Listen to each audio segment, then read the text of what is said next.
Hello, everybody. Today I'm going to be talking about Season 3 of Star Wars Visions. This will be non spoilers. I'm just going to go through each episode, give my general thoughts on it and the season as a whole at the end. This will be a quicker one, but I hope you enjoy it. I'm not sure what my next video will be. Sometime within the next few weeks, I want to go see Running Man. I hope they show sentimental value somewhere around here.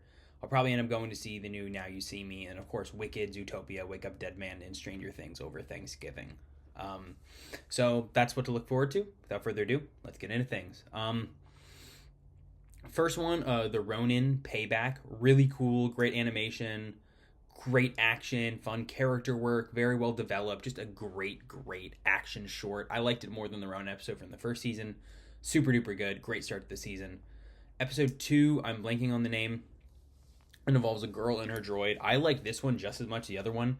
It's a little more ridiculous, but it has fun, colorful, bright animation. It's got really cool, instead of lightsaber action, it's got cool action with droids and starfighters and AT-ATs. It is visually very strong, consistently engaging. It's got little cute characters, fun little rebellion story. Another great episode. Episode 3 is the sequel to The Ninth Jedi. I thought this one was mostly slow for the first two-thirds, which is a little disappointing because Ninth Jedi was my favorite episode of Season 1. But in the last third, they lock in with great action, emotional moments, good character work. It starts to get a lot better. And it gets me genuinely excited for the Ninth Jedi. The Ninth Jedi miniseries coming out next year. Great animation for this, by the way. The fourth one is...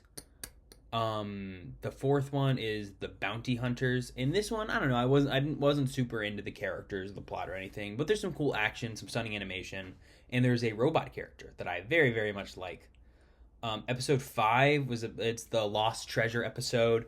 Super cute, super sweet. It's got Steve Buscemi in it. It is a fun little kiddie adventure, very, very good.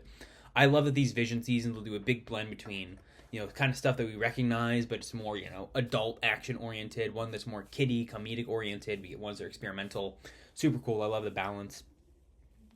Episode 6 is the sequel to The Village Bride. Very similar thing to the Ninth Jedi sequel, where I thought the first two-thirds were slow, but had an awesome third act with great action and animation. So, not as good as the first Village Bride episode, but still interesting. And that last third had some great action and good background and backstory, too. Okay, and then for the last 3, episode 7, The Smuggler. I like The Smuggler. It was cool. It had good characters, fun action, some great space battle stuff. I thought that was a very, very good episode. One of my favorites of the season. Episode 8, I'm forgetting the name. Episode 8 had beautiful 3D animation. It looked gorgeous. And it started and ended with amazing action sequences. But there's just a chunk in the middle. Like a good 10-15 minutes that was just dull and boring and uninteresting. It was very kind of psychedelic and experimental. And I can do psychedelic and experimental, as you're about to see. But it didn't hook me. But the beginning, like the first 2-3 minutes and the last 2-3 minutes, awesome. Beautiful animation throughout. And finally we have Black, which is experimental, psychedelic, all over the place visual experience with crazy music, crazy sights, crazy animation. It is awesome. It is one of the coolest things that Disney, probably the most experimental thing that's released by Disney during Star Wars. It is crazy. I'm not going to say much about it, but you aren't going to expect it. It is really, really interesting. I will say that for sure, but it is crazy. Yeah, all 9 of these shorts have great animation, good voice work. A lot of them had fun action. It's just some of them are kind of a little too slow. And if you have an episode that's only 20 minutes, and a lot of it is just kind of characters talking when we know, this payoff and backstory it feels like the pilot episode of a show that's not going to happen. And that feels similar for quite a few. Some of my lesser ones, I wasn't the biggest fan of the Bounty Hunters. I wasn't the biggest fan of episode 8. The ones that were more in the middle for me, as in I liked but didn't adore, were like the Village Bride sequel and the Ninth Jedi sequel. Both were good, both had great action, but weren't as good as the first season.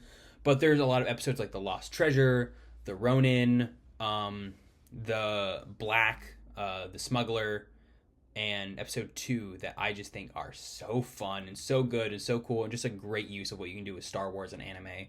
So Star Wars Vision Season 3, I think I liked it more than Season 2. Still mixed on whether or not I liked it. They're probably comparatively similar to Season 1, but it was a lot of fun. I enjoyed it. I hope they keep making this. It's just so fun and creative and unique. So I'd give Star Wars Vision Season 3 an 8 out of 10. Even when it didn't work for me, I was always impressed by the animation. It's just cool seeing Star Wars in a new light. And yeah, it was a fun time. I told you at the beginning of the video about what's coming out soon. Hopefully The Running Man or Sentimental Value is next. But till then, hope you guys liked the video. I'll see you all soon. Bye for now.